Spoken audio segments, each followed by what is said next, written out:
Hey guys, Dr. Dex here. Today I want to talk to you about the one and the only Martinez square.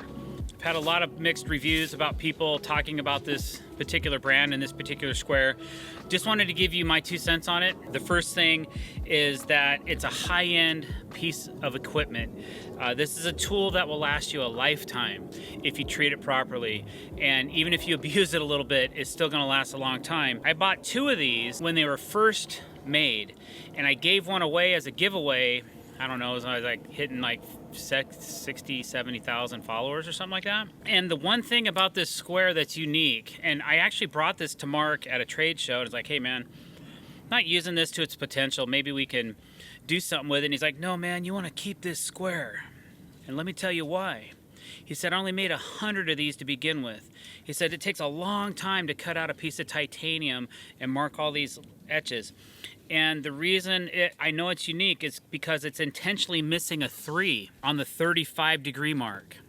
There's only 100 of these squares made, and I actually had 2 of them and gave 1 of them away. So it does mean a little bit more to me because it is a unique tool. So basically, I'm gonna go over all the pluses. I do have one beef with this square, and we'll get into that in a little bit. So I do have to have another square with me at certain times when I'm building, but I'll get into that. Maybe we'll do an example here, but I wanna show you the features of this square and why I do like it so much. It took me a minute to get used to it. And that's because on a traditional square, here's a Milwaukee, right? You can get one of these for $14 at Home Depot. One of these is going to set you back $250, and if you buy the redheaded stepchild version, which is our building's Kyle, is my boy, you're going to pay an extra $50 for that privilege to have a red head instead of a black head. You know me, I like black, so this is plenty fine. I'll just keep my 50 bucks.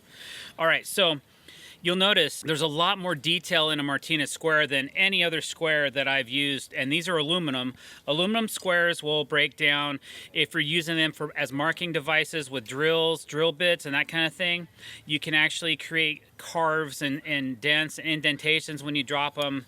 They're gonna get banged up, and then your drawing line, the part that's most important, if you're trying to scribe a straight line, will become hammered, and then you just get another one. This square, here's another one. This is called an Empire. You guys have probably seen these at Home Depot. You can kind of see the wear and tear from using basically, 1 inch, 4.5, when you're laying out a piece of 5/4 by 6 or something, and you're doing a lot of repetitive screwing. Those 2 areas get hammered. So guess what? This is now a layout square. That's all I use it for. But these 2 squares are the same age, okay? So this square is wearing out quite rapidly. This square looks brand new, except there's a few nicks and dents on the ridge bar, which also has a bubble level in it, and that's a cool feature, and I'll tell you why in a little bit. But this particular square is packed full of features that you're not gonna get in a $14 square. One of the coolest features, and I've actually used it, is there's a nut driver right here in the tip that you can use to loosen your skill saw nuts for blade changes. You're always looking. Some of the saws have onboard tool wrenches.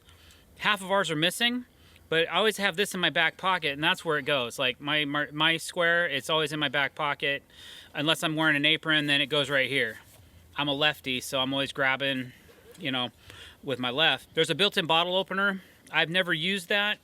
I'm sure it's really cool. I don't drink beer, so don't really have a need for that, but it's cool to have it. The one thing I do personally use a lot, and the Milwaukee square has a similar feature. They have these little grooves, but they're not identifiable very well. On the Martinez square, you can see where 1 inch mark is. You can see that on this square as well. There's 1.5 inches. You can kind of see that, but then it gets a little convoluted. You really got to stop and think. Where on the Martinez square, you have 1 inch, 2 inch, all the inch marks. You have your 1/2 inch marks. You have quarters, and then you have 1/8 on this side as well. I use this feature quite a bit when you need to draw a straight line. And let's say I need to notch out 1.5 inches out of this board. There you go. I don't have to take time taking out my tape, measure 1.5 inches here, measure 1.5 inches here. Okay, then I got to get a straight edge and draw that. Okay. It's basically just speeds up your simple tasks like that. There's obviously your 3.5 inch mark for 2x4 or 3.5 inch wide. Another feature I use a lot on the square is angle finding.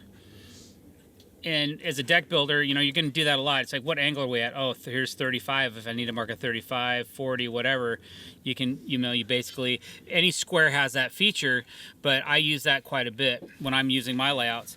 And then on here, there's also all your rafter and your common measurements. And then there's also a set of marks right here, and I've never used them. And then there's some more right here. But here's, it's like there's certain marks that they've dedicated for 1.5 inch, half or 3/4 of an inch, which is a center. Like if you need to hit the center of your 2x, okay, or you say it's on edge, and you need to hit the center of your 2x, you could actually put it right in here.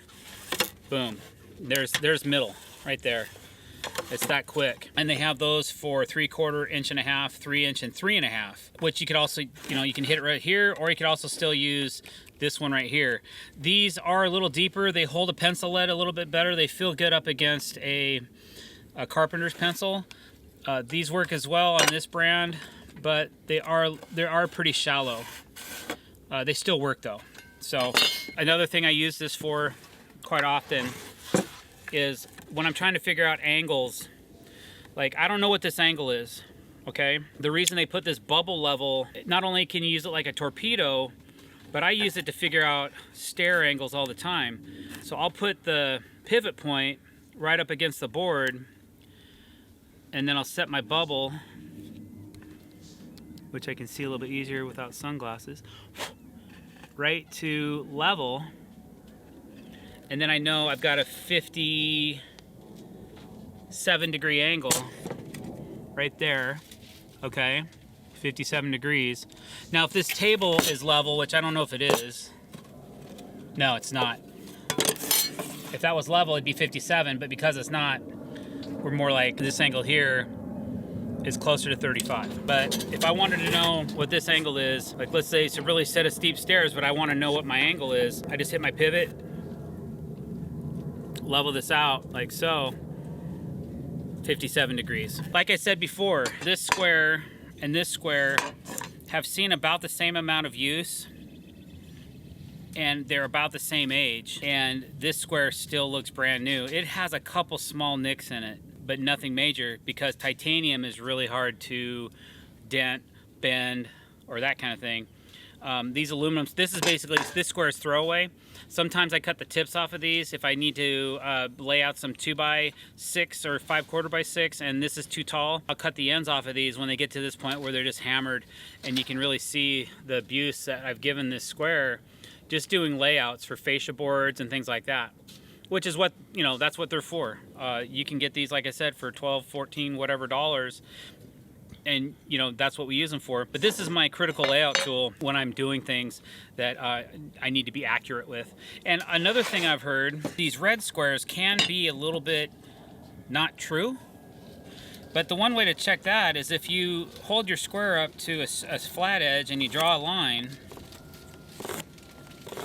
and then you flip it over, you should be able to have the same line on each side of your square, which this one does. Let's see what happens. I don't think it's going to be out, but you never know.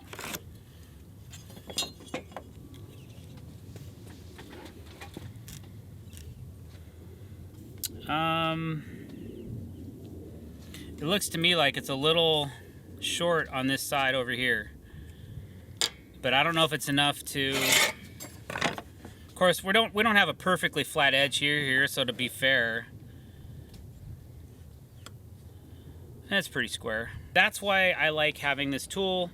It is of high quality, and it's gonna last a long time as long as I don't lose it. I like the bubble vial. I've had other brands of squares that have had bubble vials in them as well, and they haven't lasted the test of time. I've had two of these other brands, and I paid $90, $70 to $90 for those squares, and they're multi-adjustable. They have a little dial, and they adjust out like this. But all the bubble vials have either broken or leaked and they're no longer good. So those basically are just a basic angle square now. They don't do a whole lot for me. This one has lasted the test of time, I would say. I probably had this square, well, I've had it since they came out. So if that's 2 years, 3 years, I'm not sure, 2.5, whatever. One thing I completely just spaced on the other day when I was doing that Martinez square video was I told you I had a beef, an issue with the square, and it wasn't enough to stop using it, but there's just often times where I need a certain type of square in what I do personally as far as a deck builder. And I wanted to make sure that you guys understood that this could be a consideration to many deck builders. If that's all you do, you know, before I even say this, that a lot of times you're taking a standard square. Now this is just a standard aluminum $12 Home Depot Empire square, all right? And it has about a 1/4 inch lip. This is all solid aluminum, cast, whatever, with all these engravings and markings on it. It's a fine square. I just keep a couple at my shop so that I can use them when I'm doing stuff around here. But the reason I need one of these, the problem with the Martinez square, in my opinion, it's kind of a bittersweet deal. It has a really thick base. So the base, I apologize for not having it today. It's on the job site. I don't have it. We're at the lab today cutting a couple videos, so I don't have that particular square here, but I can describe it to you, and you guys are smart. I know you are, so you can visualize with me, okay? So the Martinez square has a thick base. It's about a 1/2 inch thick.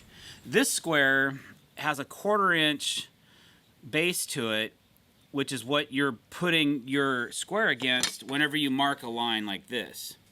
But the reason I need a thin line like this is because when I'm trying to lay out certain parts of the deck, usually this has to do with rail components and posts and where I need to apply a post in a certain project, I have to be able to get a square in between the deck board cracks. Right?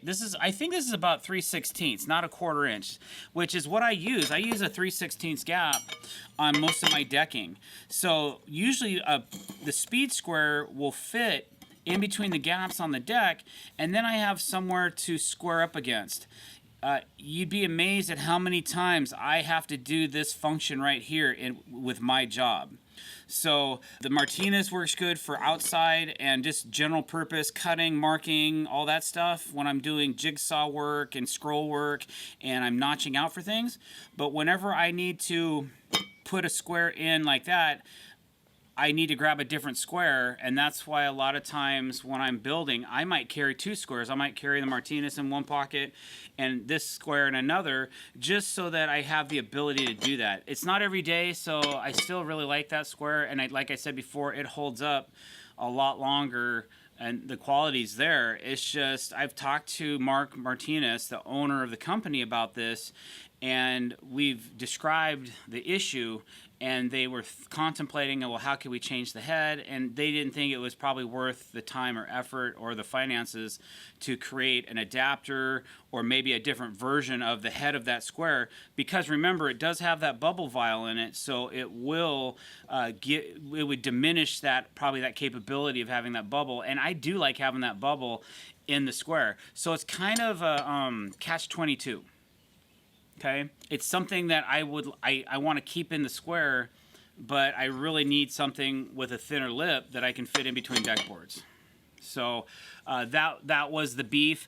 I had somebody point that out on Instagram the other day because I shot an auxiliary video about this video, and I'm shooting it again so that those people can have their questions answered as well. But I just hope that clarifies for you what my issue was with that very expensive square, and that if you were a deck builder and you're planning on using this feature in your deck building, that square may not be exactly what you need. If you're looking for a high-end tool, we have a couple of Mark's hammers as well.